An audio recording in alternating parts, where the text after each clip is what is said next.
Well, grim numbers today in India. The highest cases and highest deaths that we've seen in this entire pandemic in the last 24 hours. Our cases are now at 4,12,262. Deaths are 3,980, just below 4,000. That's just in 24 hours. And the vaccination in the last 24 hours is 19,55,733, which is a constant dip in the average, even though it's higher than the day before that. There's a constant dip in the average of vaccinations amid the shortfall being reported by states, and today's positivity rate is 21.43%. But let's go across now to Vishnu Shom in what is really a major breakthrough, and this is Vishnu, the United States supporting a proposal first made by India and South Africa. Tell us more about that. Well, this is a move which could eventually result in generic drugs to fight COVID, and that's something which a lot of countries which are not very well off have actually wanted. They say they do not have the funds to actually vaccinate large numbers, and therefore cheaper generic brands is something that they've sought. But it's not going to be very easy to achieve at the World Trade Organization, despite the support of the United States, South Africa, and dozens of other countries. It's going to be a process of negotiating to see that intellectual property rights of large pharma companies are actually put on hold throughout this period. But we've also been speaking to the other side. We've been speaking to big pharma companies and experts in that sector who actually tell us that by the time this becomes a reality, it could be between 8 to 9 months. Why is that time required? It is required because even if there is a new manufacturer of a vaccine, a generic manufacturer, they would need to source raw materials, they would need to source vials, a lot of other items from across the world. That process itself is time consuming and not easy to achieve. Right, but I think the principle is a good one in this pandemic, really, of maybe vaccine availability for countries like India and other countries across the world. And another vaccine now from Russia, the Vishnu. That's right. So it's called Sputnik Light. It's from the same Sputnik manufacturer, and this is important, and it gives, in fact, the entire world a lot of hope because it's a single dose vaccine. It's based on the existing Sputnik vaccine, but the firm claims an efficacy of just under 80% after a period of 28 days of receiving the one and only dose which is required. Presently, Sputnik, also available now in small numbers in India shortly, requires 2 doses. But if it's one, along with a handful of other vaccines which are also single-dose vaccines, the process of actually having that out to millions of people is that much easier.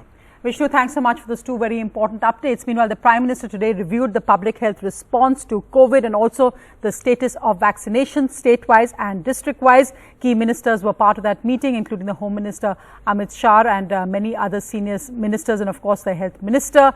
He stressed on how to sensitize states that the speed of vaccination doesn't come down, and also reviewing the state-wise trends on vaccine wastage. He was briefed that around 31% of the eligible population over the age of 45 has been given at least 1 dose. So let's just look now at the numbers state-wise, because that's really key. Some numbers giving us hope, some numbers still pretty depressing. Some silver lining the data. Maharashtra could have turned a corner, but of course this trend has to continue and become more robust. Maharashtra's 2-week cases have actually reduced over the previous 14 days, so it's actually minus 0.22%.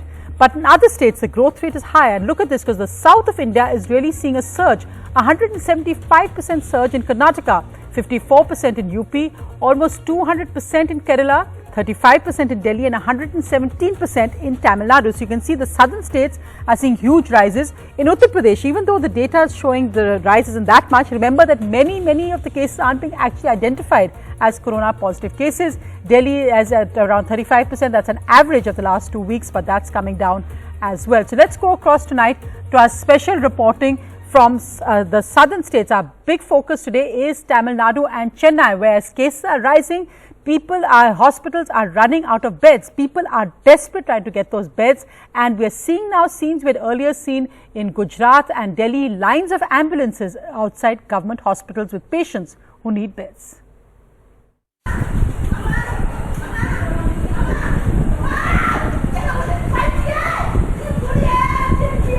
Grief of losing a loved one made more tragic and painful by the suspicion that it may not have happened had there been enough oxygen at this government medical college hospital in Chengalpet, 60 kilometers from Chennai. 13 patients died here in the intervening night of Tuesday-Wednesday. There were 12 suspected COVID patients and 1 had positive. Authorities, however, deny any disruption in oxygen supply. More ambulances, patients were there. We should go by line only, one by one only. How long you waited here? We waited alone for 3 years. 3 years. Because bed not available. 60 kilometers away in capital Chennai, there are no beds left for critical patients at private hospitals. The city has been reporting over 6,000 positive cases every day. On Monday, 18 ambulances carrying critically ill patients waited all night long on the road leading to the government Rajiv Gandhi Medical College Hospital.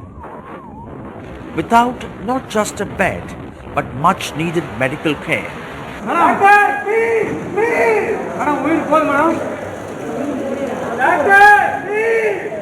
Some screamed for help, literally. Manika Vasagam works at a petrol station and had to wait for 3 hours this morning when he brought his 70-year-old father on oxygen support in a rickety private ambulance.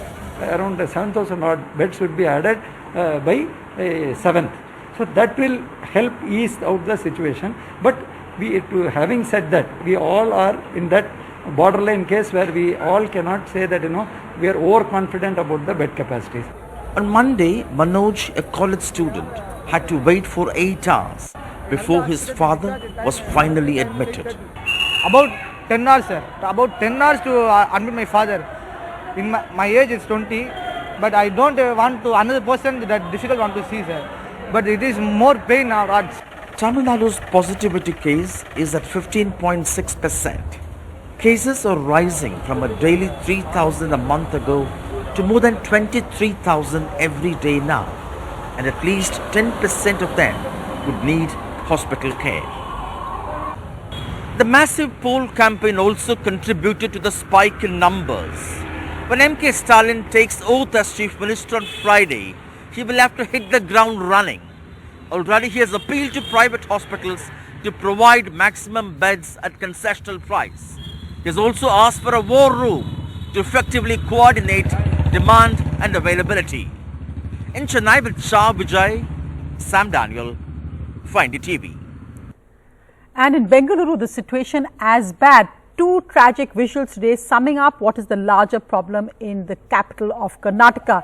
Look at these visuals. A patient, actually her family drove her to the state assembly because they said they can't get a bed and it's the responsibility of the state to give her a bed.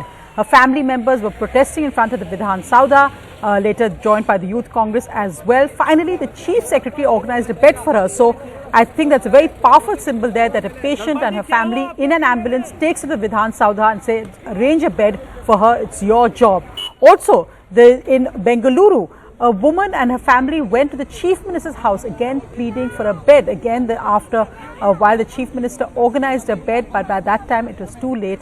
The patient had died. Just 2 visuals there epitomizing the struggle that is currently going on in India's Silicon Valley in Bengaluru. And Kerala saw a new high of cases today, crossing 45,000. Kerala, which is an oxygen surplus state, is now preparing. They've asked the centre for more oxygen. Also, they're already preparing to ramp up their oxygen supply in Kerala as well. About 300 such oxygen cylinders have been taken from private industrial units in the last 4 days in Thiruvananthapuram. Kerala is bracing for a surge in the demand for oxygen. Oxygen cylinders in ക്ഷാമം നേരിടുന്ന പശ്ചാത്തലത്തിലും Covid ഇത്രയും രൂക്ഷമായിട്ട് നിൽക്കുന്ന സാഹചര്യത്തിലാണ് ഇത് തുടങ്ങാനിടയായിട്ടുള്ളത്. District അഡ്മിനിസ്ട്രേഷനാണ് disaster മാനേജ്മെന്റിന്റെ കീഴിലാണ് ഇത് ചെയ്യുന്നത്. The challenge is not only availability but also supply, and therefore on the ground you have tehsildars who are attaching industrial cylinders like these to buffer zones in each district, converted into medical oxygen cylinders so that they can be rushed to wherever there is an emergency need in each of these districts. To be sure, Kerala is still an oxygen surplus state with the availability of 220 metric tons of oxygen a day. However, its demand has doubled in the last few weeks to 150 tons a day. And now the government has asked the centre for 1,000 tons to build a buffer stock. The urgency is that Kerala's 2-week cases have tripled to 4.5 lakhs. Significantly, Kerala has not told its oxygen factories to stop exporting to nearby needy states. The day after tomorrow, we are going for a lockdown. So obviously, what we expect is that the requirement would kind of a plateau after maybe 1 week. So if you project it for 1 week, that may reach around 200 metric ton. And what happens if that increases? No, that's exactly we has requested for more oxygen supplies from wherever we can get. So we would ensure that that is being availed, and that's exactly why every day oxygen is being reviewed at the level of Honorable Chief Minister and Health Minister itself. Kerala has ordered for 9-day complete statewide lockdown starting 8th May. With camera person SP Babu, Sneha Koshi for NDTV. Well, moving from the south to India's most populous state, Uttar Pradesh. Now, the worry here is that even though that COVID cases are high, that there seems to have been some kind of reduction in the last few days. But do these numbers reflect the reality? Here, it's virtually impossible to get deaths, and village after village are reporting people dying of breathlessness and COVID symptoms, but no proof that they were COVID positive.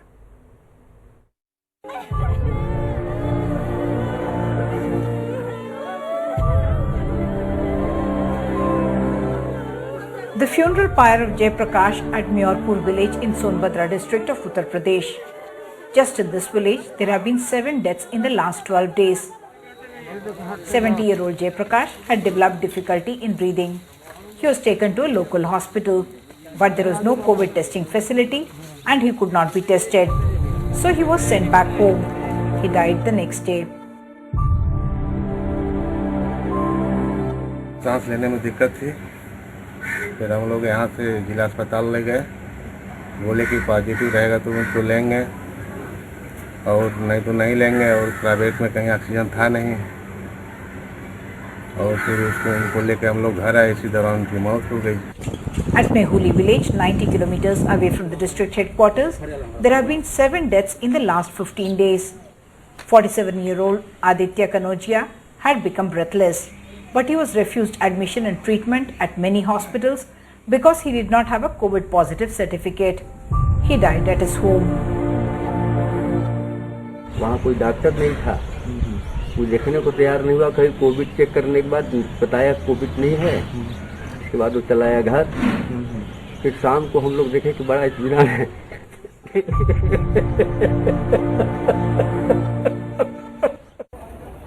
One big reason for the spike in coronavirus cases in rural Uttar Pradesh has been the return of an estimated 12 to 14 lakh migrants from crowded urban centers like Mumbai and elsewhere just before Panchayat elections, when the return journey was sponsored by hopeful candidates in a state that has over 1 lakh villages. During the elections, from campaigning to voting and victory celebrations, COVID protocols were forgotten. The cost of the vote has been paid with lives. With Kamal Khan in Lucknow, Uma Sudhir, NDTV. What's absolutely essential in tackling the crisis is accurate data on what's actually happening in our states like Uttar Pradesh and Bihar. Meanwhile, the Supreme Court today told the centre ensure no oxygen panic in Delhi. The Supreme Court also asked the centre that we need a plan for the COVID third wave. There should be no oxygen shortage at that time, adding that your formula for oxygen supply to Delhi is a gross underestimate. The court added that oxygen audit and a complete allocation revamp is needed. The centre argued to the court that Delhi hospitals have significant oxygen stock, adding that there is a systemic failure, not a lack of supply. The Delhi government argued that the centre is trying to wriggle out and the centre has no plan on how to supply 700 metric tons oxygen to us, saying some states are given more oxygen than what they asked for. Arvind Kejriwal also today spoke and appealed to the Prime Minister, saying that I assure no deaths because of shortage of oxygen if Delhi gets 700 tons oxygen daily. जैसा मैंने बताया, दिल्ली को 700 ton oxygen की ज़रूरत है. कल पहली बार केंद्र सरकार ने 730 टन ऑक्सीजन भेजी है। अगर 700 टन ऑक्सीजन डेली आ जाती है, दिल्ली के अंदर हम इतने सारे ऑक्सीजन के बेड्स क्रिएट कर देंगे, ढेरों बेड्स क्रिएट करने का हमने प्लान बनाया हुआ है। 9,500 बेड हम तुरंत तैयार कर सकते हैं अगर ऑक्सीजन समुचित मिल जाए हम लोगों को। अगर 700 टन ऑक्सीजन डेली आने लग गई, मैं आपको यकीन दिलाता हूं दिल्ली में किसी भी व्यक्ति की ऑक्सीजन की कमी की वजह से मौत नहीं होने देंगे। We hope that finally does become a reality with the Supreme Court stepping in. Meanwhile, across to Kolkata and West Bengal, where cases are rising as well. And here, from hosting iconic football games to hospital beds for COVID patients, India's largest football stadium, the Salt Lake Stadium, is now a 250-bed COVID hospital which will open in a couple of days.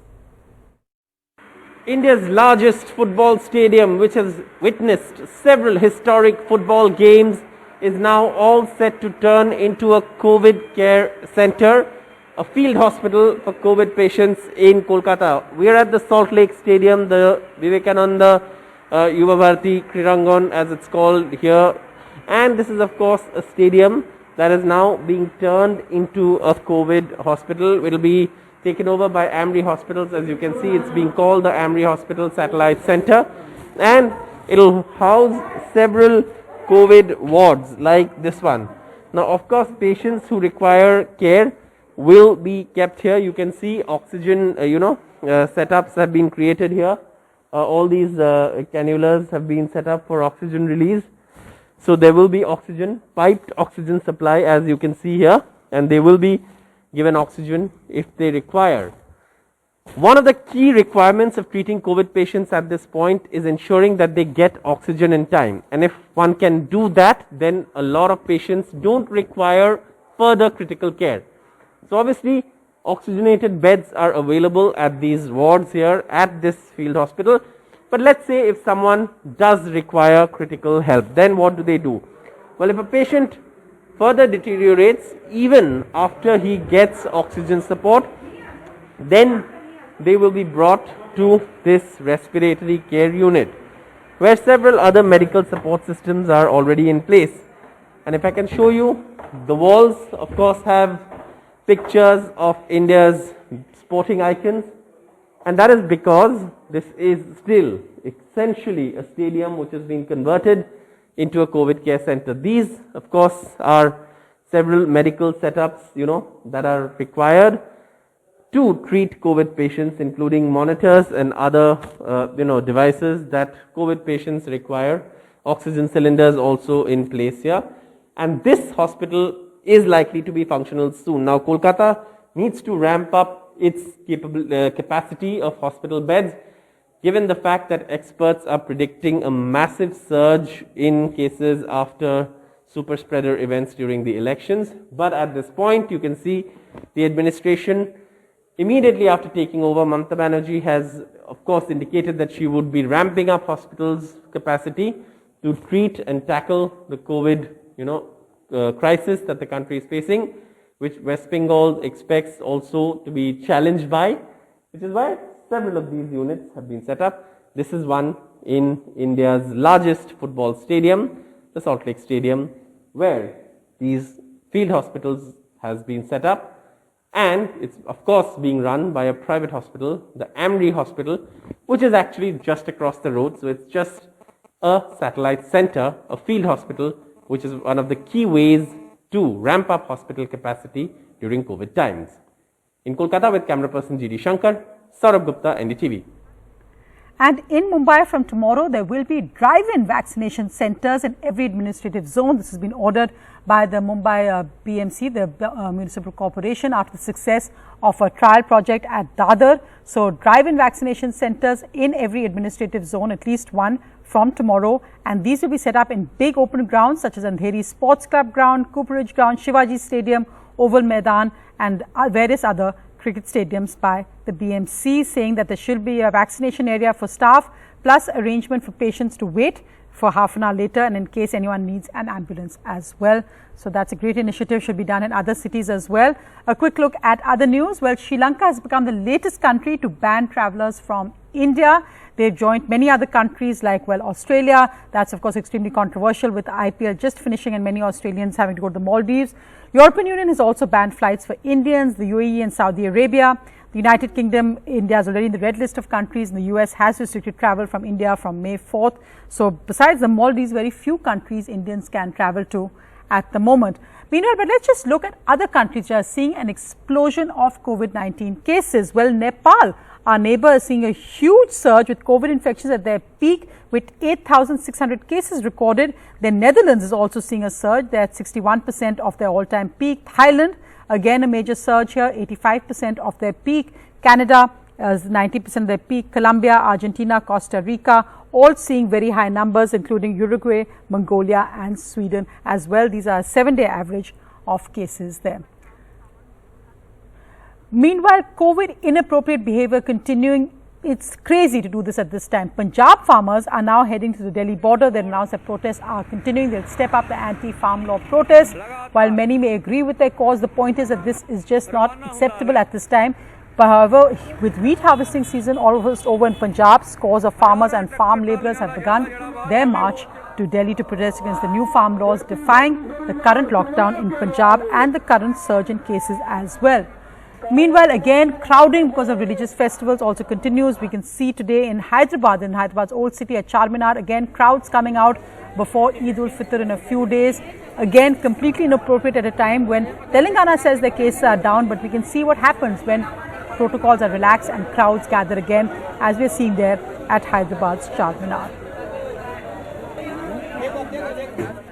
And another very different contrasting scene from Hyderabad. This is when people are looking for beds. But there is, amid all this, a story of friendship of two migrant labourers from Uttar Pradesh who are in Telangana.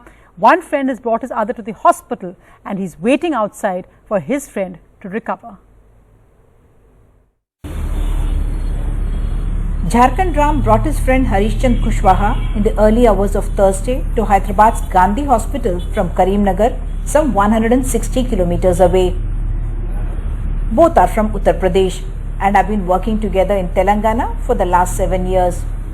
Government में भी गया, वहाँ पे भी seat खाली नहीं है.